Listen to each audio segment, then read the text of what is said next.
현재 우리나라 관할 시, 도에 등록되어 있는 대부업체의 개수는 무려 12,500개라고 합니다. 경제가 어려워지고 물가가 오르자 대출을 희망하는 시민들도 많아졌는데요. 늘어난 대부업체 수만큼이나 그 피해 사례 또한 증가하고 있습니다. 아무리 돈이 필요하고 또 급하다고 해도 무작정 아무 대부업체에서나 돈을 빌릴 수는 없겠죠. 오늘 찾기 쉬운 생활법령 정보 시간에서 대부업체와 관련된 법령 낱낱이 알려드릴 테니까요. 절대 이 시간 놓치지 마세요.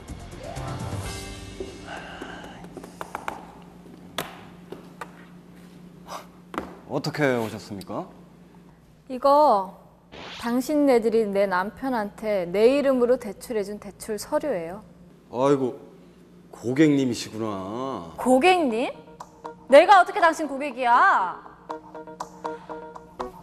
아니, 본인 확인도 안 하고 본인 동의도 없이 어떻게 2천만 원이라는 큰 돈을 대출해줄 수가 있어요? 흥분하지 마시고 일단 앉으세요. 성함을 알아야 대출을 해갔는지 알아보죠. 김성애. 김성애. 2달 전에 2천만 원 대출해 가셨고요. 본인이 직접 서류도 팩스도 보내주시고 전화 통화도 한 걸로 나와 있는데. 이보세요. 당신이 전화한 그 여자는요, 제가 아니라 제 남편이 이용한 다른 여자예요. 고객님. 예. 우리도 이런 일 많이 겪어봐서 아는데 돈 빌려갈 땐 간이고 쓸개고 다 빼주려고 하다가 막상 대출해 가면 내가 안 했네, 이자가 비싸네 하면서 찾아오는 사람들이 허다합니다. 부부 문제는 집에 가서 해결하세요. 뭐라고요? 아, 진짜 기가 막혀서. 아니, 그리고 이자 얘기 나와서 말인데 42%? 세상에 그런 말도 안 되는 이자가 어딨어요? 당신들 이거 불법인 거 몰라? 들려달라면 대출에 갇힐 때 녹취록까지 들려드릴 수 있고요. 이자가 50%라고 해도 빌려달라고 했고요. 사모님, 집에 가셔서 남편분이랑 상의하세요. 좋아요. 이렇게 나온다 이거죠? 내가 가만히 있을 것 같아요? 법대로 하자고요.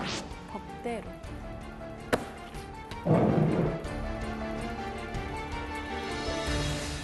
대부업체가 본인 확인도 하지 않고 돈을 빌려주는 경우인데요. 엎친 데 덮친 격으로 이자율 또한 무려 42%나 됩니다. 이럴 경우 법적으로 해결할 수는 없는 걸까요?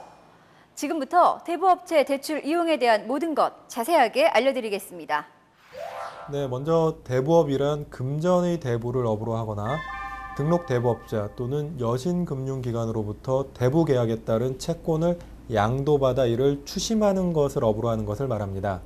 또한 대부업 등의 등록 및 금융이용자 보호에 관한 법률에 따른 대부업자란 대부업의 등록을 한 자를 말하고, 미등록 대부업자란 대부업의 등록 또는 등록 갱신을 하지 않고 사실상 대부업을 하는 자를 말합니다. 대출을 하려 할 때, 즉 돈을 빌리기 전에는 먼저 자신의 신용도에 맞는 금융회사를 선택을 하고, 부득이 대부업체에게 돈을 빌릴 경우에는 미등록 대부업체를 이용하면 부당한 피해를 입을 수 있으므로 등록된 대부업체인지 확인해야 합니다. 대부업 또는 대부 중개업을 하려는 자는 영업소별로 해당 영업소를 관할하는 시도지사에게 등록을 해야 합니다.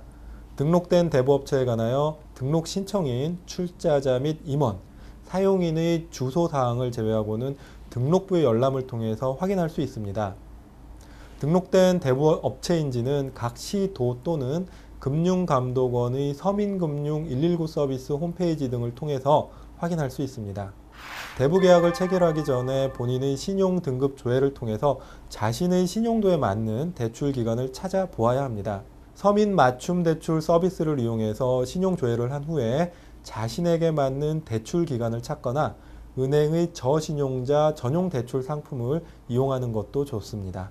은행 등 제도권 금융기관을 이용하여 돈을 빌릴 수 없는 경우에는 대부업체에게 돈을 빌릴 수 있고, 이자의 지급이 어렵거나 대부금을 정상적으로 상환하기 어려울 경우에는 연체이자를 감면하거나 상환기간을 연장해주는 채무 조정을 이용할 수 있으며, 더 이상 변제 능력이 없는 경우에는 각급 지방법원에 개인회생 또는 개인 파산 면책 신청을 할 수 있습니다.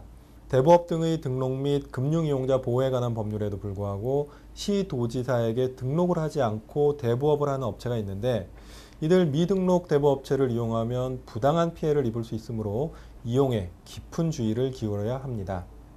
대부계약은 기본적으로 개인 간의 금전거래로서 당사자 사이의 계약이 우선하므로 대부계약을 체결할 때는 자세히 살펴보아야 합니다.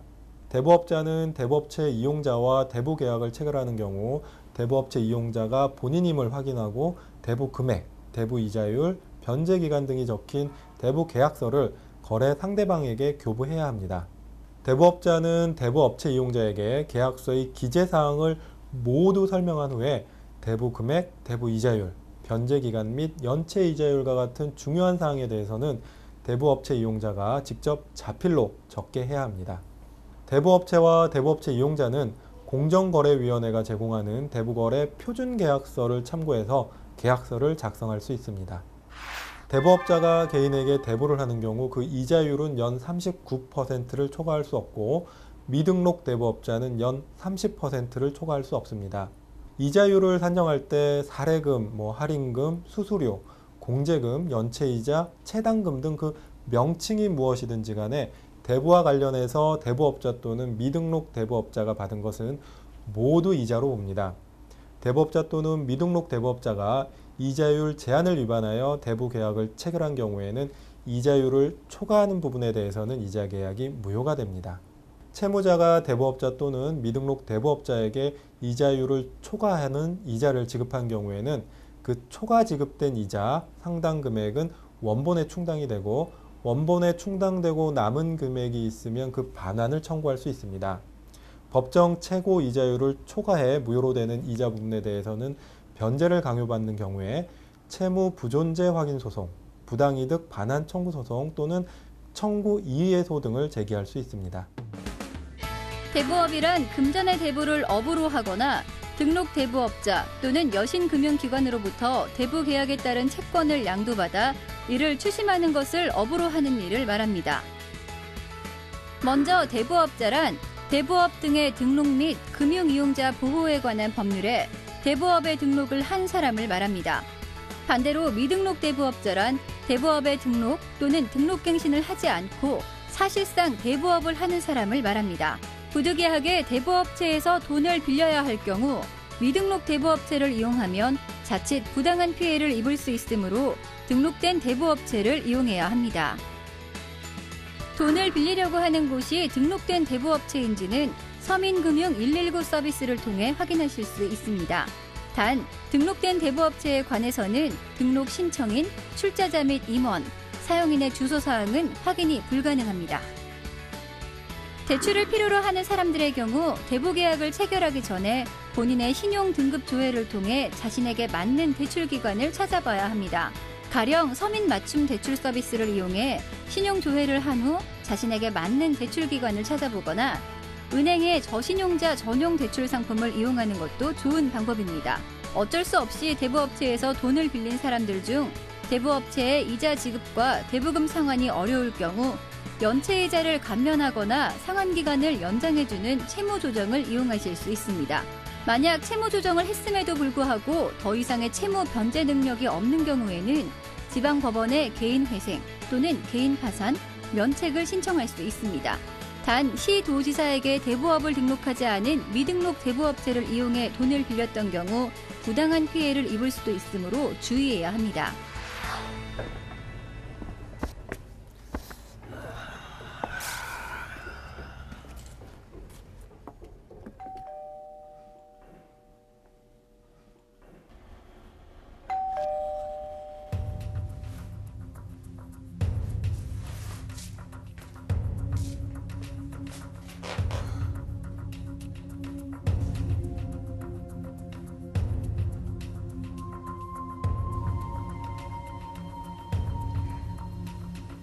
누구세요? 아이고, 세나 씨. 오늘도 안 열어주실 거죠? 아 그럼 뭐 저번처럼 그냥 돌아가죠. 그럼 내일 회사에서 뵙겠습니다. 저기요.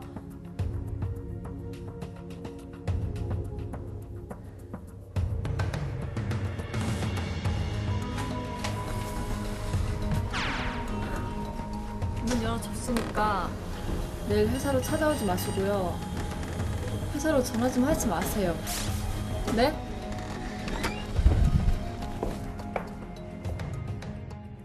지금 뭐 하시는 거예요?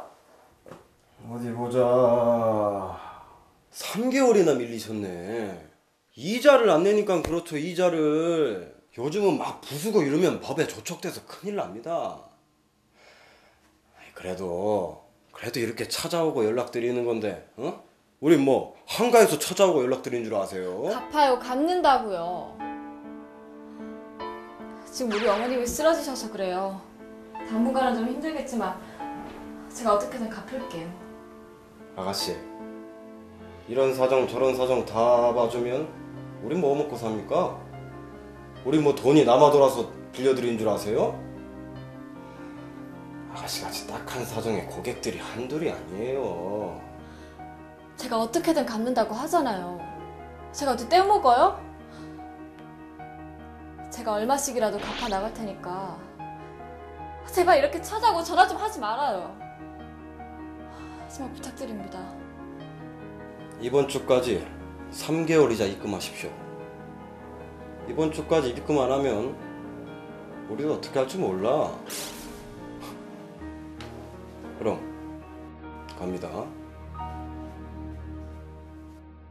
대출이자를 갚지 못한다는 이유로 회사로 전화를 걸고 집에까지 찾아왔는데요. 어떤 폭력적인 행동만 하지 않는다면 대부업체의 이러한 행위가 불법 추심에 해당하지 않는 걸까요?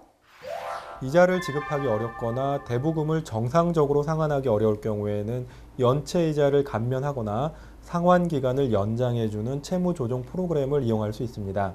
채무조정 프로그램에는 한국자산관리공사의 신용회복기금, 캠코 신용지원, 희망모아 신용회복위원회의 프리워크아웃, 개인 워크아웃, 법원의 개인회생 및 개인 파산 등이 있습니다.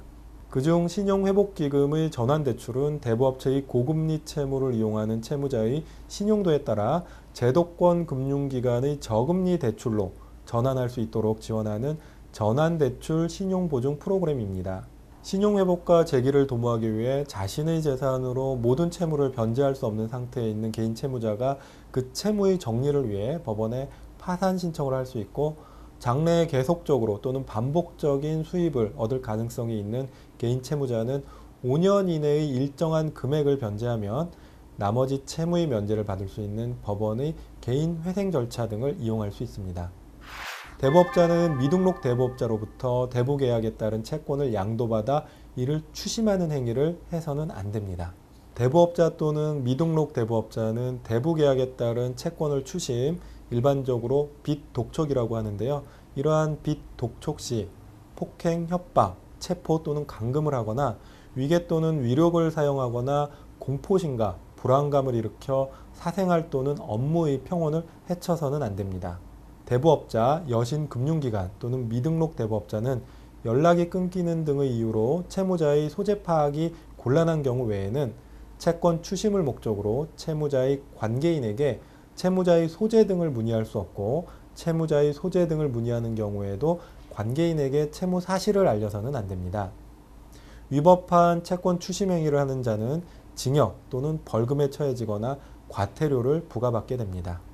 고리사채업자 및 불법 대부업자들이 채무자와 그 가족들을 과도한 추심 행위를 통해 괴롭히는 사례가 빈발하여 사회적 문제가 됨에 따라 이를 방지하기 위해 채권의 공정한 추심에 관한 법률이 제정돼서 시행되고 있습니다.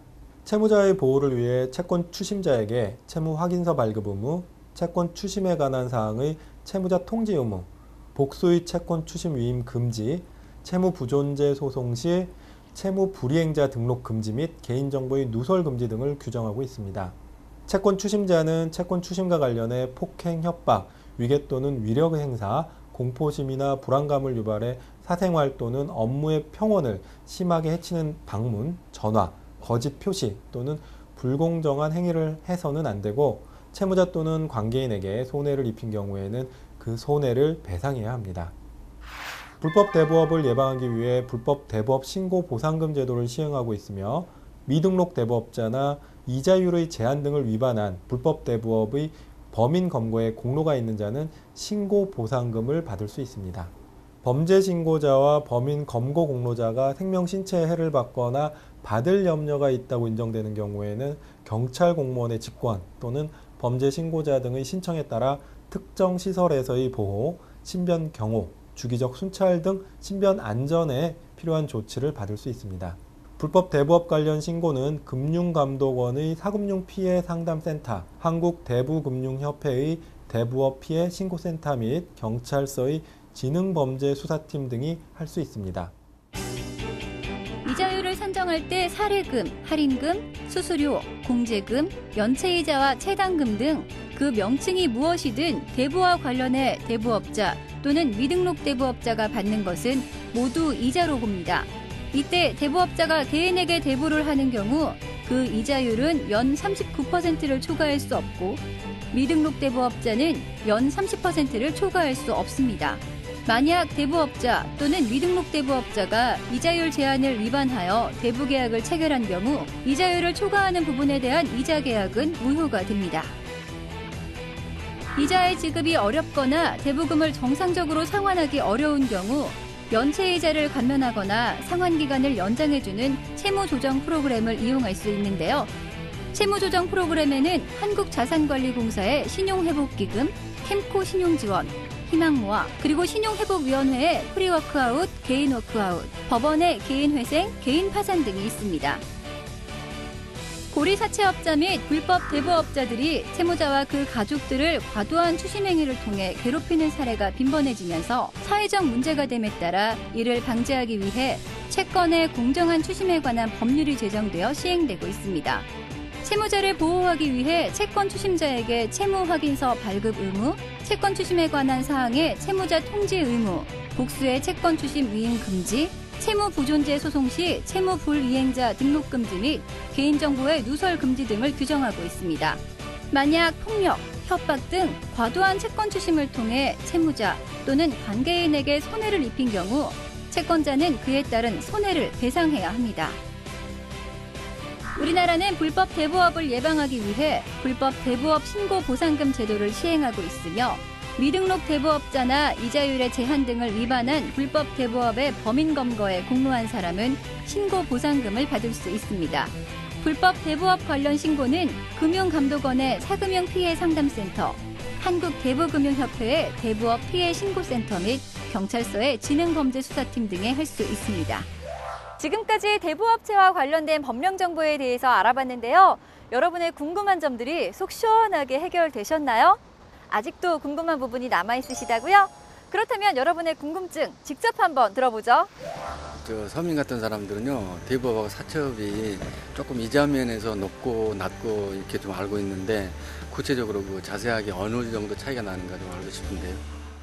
은행 등의 제도권 금융기관이 아니지만 금전의 대부를 업으로 하는 경우 일반적으로 사채업이라고 합니다. 고리사채나 불법 채권 추심행위 등 불법 사채업자로 인한 피해가 많이 발생하고 있으므로 대부업을 등록하여 규제를 받도록 대부업 등의 등록 및 금융이용자 보호에 관한 법률이 규정하고 있습니다. 사채업자 중 위 법률 제3조에 따라 대부업 등록을 한 자를 대부업자라고 하고 등록을 하지 않고 사실상 대부업을 하는 자를 미등록 대부업자 또는 무등록 대부업자라고 합니다. 대출금을 다 갚았는데도 원금과 이자가 남았다면서 부동산과 그 통장을 가압류 당했어요. 이럴 때는 어떻게 해야 되나요? 가압류는 금전 채권이나 금전으로 환산할 수 있는 채권에 대해 동산 또는 부동산에 대해 강제 집행을 보전하기 위해 할 수 있습니다.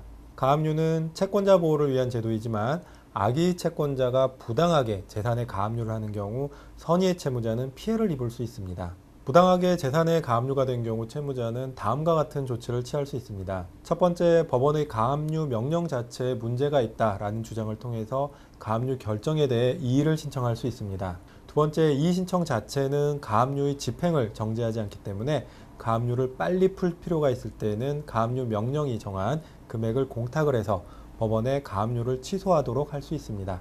세 번째, 이와는 별도로 채무자는 법원에 변론 없이 채권자에게 2주 이상의 기간 이내에 본안의 소를 제기해 이를 증명하는 서류를 제출하거나 이미 소를 제기하였으면 소송 계속 사실을 증명하는 서류를 제출하도록 명하는 신청을 할 수 있습니다. 채권자가 기간 이내에 서류를 제출하지 않을 때에는 법원은 채무자의 신청에 따라 결정으로 가압류를 취소해야 합니다. 급한 마음에 당장 앞만 보고 불법 대부업체에서 또는 높은 이자율로 대출을 받으시는 분들 계신데요. 바로 앞에 놓여 있는 작은 불씨를 끄려다가 더 큰 불씨를 낳을 수도 있다는 사실 꼭 기억하시기 바랍니다. 대부금융협회나 금융감독원 홈페이지에 들어가시면요. 안전한 대부업체 정보를 알아보실 수가 있으니까요. 이 점 참고하시고요. 오늘 생활법령 탐구생활 여기서 마치겠습니다. 다음 이 시간 더 유익한 정보 가지고 찾아올게요.